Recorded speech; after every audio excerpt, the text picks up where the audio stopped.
hello गाते को जोहार की सगुन दाराम में माना चाहता जी यूट्यूब चैनल और आपे को तला रे तेही अड़ी दिन पोरे नो ब्लॉग्स वीडियो रे सगुन दाराम चाल पे कना और तेही दले हे कना लादना डैम और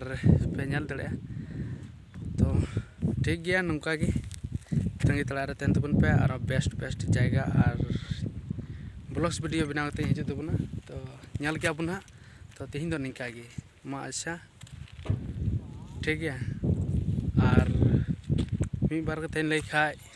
नवा जायगा रे हे कते अडी बेस इके कना अडी मौज अडी जियर और अडी की फैंटास्टिक और चीज मेना नोडे हे कते मने को जीवी को एकदम रस्का की अडी बेस की इके कना तो ठीक गया और बन नयापाम गया और उनका गया अडी दिन पोरे वीडियो अगुए तबना किछु गन इन बिजी रे तेलना